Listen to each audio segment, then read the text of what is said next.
Hello guys, good morning everyone. Today we are going to discuss the most important topic in our syllabus, figure of speech in literature.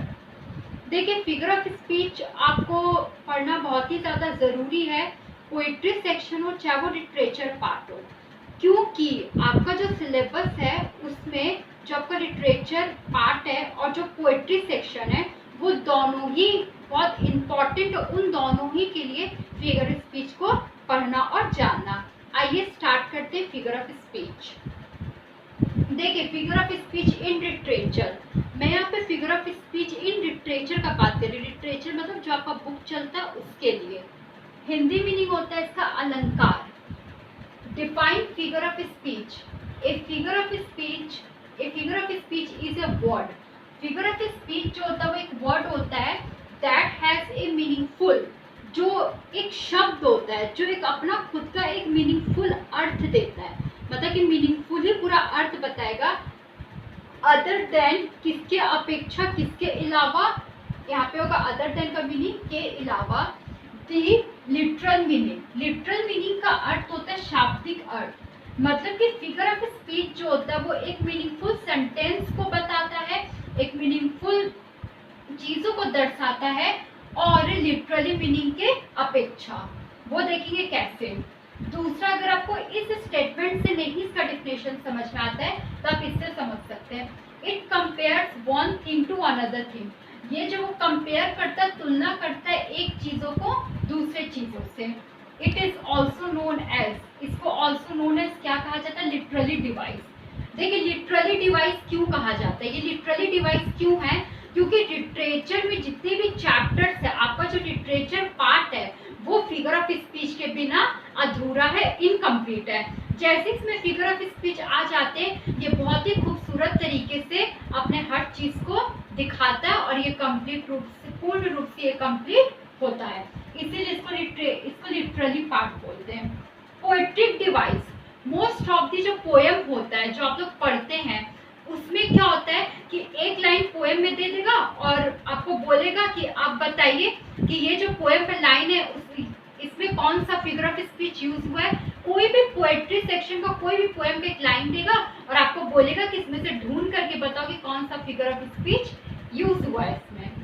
Third, figurative. Figurative इसलिए क्योंकि ये figure को draw करता है। जैसे आप book का कोई भी लाइन पढ़ेंगे और उसमें फिगर ऑफ स्पीच यूज हुआ होगा, जैसे आप उस फिगर ऑफ स्पीच को जानते होंगे और आप बुक का लाइन पढ़ रहे हैं तो आपके माइंड में उसका एक इमेज बनेगा, वो एक फिगर के रूप में ड्रॉ करके आएगा, इसलिए उसको हम लोग फिगरेटिव डिवाइस बोलते हैं। इसका कुछ सम एग्जांपल्स देखिए। Sky looks blue. स्काई, जब हम लोग आसमान देखते हैं तो वो कैसा दिखाई देता है, नीले कलर जैसा। तो यहाँ पे टू ऑब्जेक्ट्स है, पहला ऑब्जेक्ट है स्काई, दूसरा है ब्लू।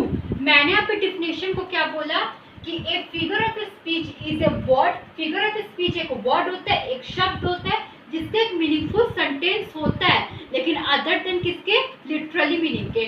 देखिए लिटरली मीनिंग क्या होता है, लिटरली मीनिंग हम लोग उसको बोलते हैं जो एक वर्ड रहेगा उसका मीनिंग डिक्शनरी में मिलेगा, उसका अर्थ डिक्शनरी में मिलेगा, एक उसका खुद का अर्थ होगा। लेकिन हम लोग फिगर ऑफ स्पीच किसको बोलते हैं, जो एक शब्द होता है जो लिटरली मीनिंग से डिफरेंट मीनिंग्स को बयां करता है। मतलब कि एक शब्द का मीनिंग आपका डिक्शनरी में तो दिया हुआ है, लेकिन उससे डिफरेंट जो मीनिंग्स निकालता है, डिफरेंट वे में जिसका मीनिंग निकलता है, उसको हम लोग फिगर ऑफ स्पीच कहते हैं। तो स्काई लुक्स ब्लू, आसमान जो है वो ब्लू लुक्स, स्काई ब्लू दिखता है, ठीक है, लुक्स ब्लू दिखता है, मतलब कि लुक्स ब्लू दिखता है, ठीक है। तो ब्लू दिखता है तो क्या, यहाँ पे जैसे स्काई टू ऑब्जेक्ट्स है, ब्लू एक अपना लिटरली मीनिंग बता रहा है कि वो नीला है, लेकिन स्काई को यहाँ पे क्या बोला जा रहा है कि जो स्काई है, आसमान है, वो किसकी तरह दिखता है, नीला की तरह दिखता है। तो यही आपका example first figure of speech का। सेकेंड एग्जाम्पल, ये ग्रास लुक ग्रीन। यहाँ पे भी दो ऑब्जेक्ट है, पहला ऑब्जेक्ट है ग्रास, दूसरा है ग्रीन। तो यहाँ पे ग्रीन जो एक कलर है, आप डिक्शनरी में जब ग्रीन का जब एक्चुअल मीनिंग देखोगे तो हरा दिखेगा, तो ये इसका लिटरली मीनिंग है, लेकिन इसका हट के भी मीनिंग आपको इस वर्ड के सेंस से क्या बता रहा है कि जो घास होते हैं वो क्या होते हैं, हरे होते हैं। मतलब कि यहाँ पे ग्रीन कलर का यूज हम किसके लिए किए हैं, ग्रास के ऊपर किए, कि जो ग्रास है वो कैसा होता है, हरा होता है, लुक कैसा दिखता है, तो वो ग्रीन दिखता है। थैंक यू गाइस, आज के लिए इतना ही, और मैं फिर से एक और वीडियो में डालूंगी इसका अलग अलग एग्जाम्पल्स और जितने भी फिगर ऑफ स्पीच आपको सिलेबस में पढ़ना है उन सारा का सारा मैं वीडियो डाल दूंगी। Thank you everyone.